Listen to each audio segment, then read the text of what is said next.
చంద్రబాబు నాయుడు గారు నిజంగా కొన్ని చేశాడు, దేనికి మనం ఒప్పుకోవాల్సిందే కదా. కొన్ని అయితే చేసినాడు, దేనికి మనం చెప్పాలి. చెప్పకపోతే అది కూడా తప్పైపోతుంది కదా. 15,000 కోట్ల రూపాయల కరెంటు ఛార్జీల బాధుడు చేసినాడు, ఒప్పుకోవాలి కదా మనం కూడా.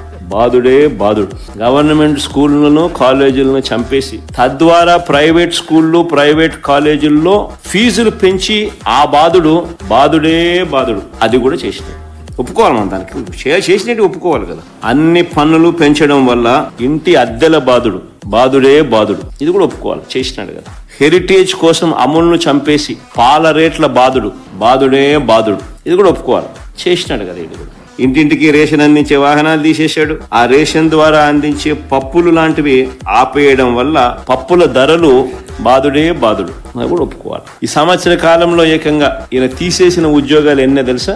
3 లక్షల పైచులకు ఉద్యోగాలు తీసేశాడు. కొత్త ఉద్యోగాలు ఇవ్వడం కదా దేవుడెరుగు. ఉన్న ఉద్యోగాలు దాదాపుగా 3 లక్షల పైచులకు ఉద్యోగాలు పోయాయి. 2,60,000 వాలంటీర్ల ఉద్యోగాలు హుష్కాకి.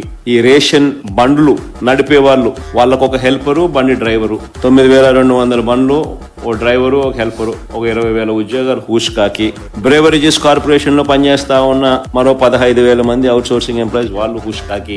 ఒకవైపున ప్రజల పరిస్థితి ఈ మాదిరిగా ఉంటే రెండో వైపున గవర్నమెంట్ ఉద్యోగస్తులకు ఏమైనా మేలు జరిగిందా అంటే అది లేదు, అది శూన్యమే, అది ఒక మోసమే. వస్తూనే అయ్యారిస్తానన్నాడు, అది పాయే. ఉన్న పిఆర్సీని రద్దు చేశాడు, కొత్త పిఆర్సీని ఇంతవరకు ఇలా.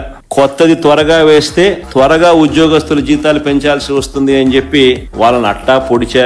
3 డిఏలు పెండింగ్, ఇప్పటికే జూలై 1 వచ్చేసరికి 4వ డిఏ పెండింగ్. వైఎస్ఆర్సీపీ ప్రభుత్వంలో మనం ఎంప్లాయీస్ కు మంచి చేస్తూ ఎన్పిఎస్ ను తీసేసి గ్యారంటీడ్ పెన్షన్ స్కీమ్ తీసుకొని వచ్చి మనం ఎంప్లాయీస్ కి మంచి చేస్తే దానిని తీసి ఓపీఎస్ తీసుకొస్తానన్నాడు. అక్కడ వెన్నుపోటు పొడిచా. దాదాపుగా ఉద్యోగస్తులకు ఇవ్వాల్సిన బకాయిలే 20,000 కోట్లు పైచిలుకున్నాయి. ఎవరైనా అడిగితే తోకలు కత్తరిస్తారు.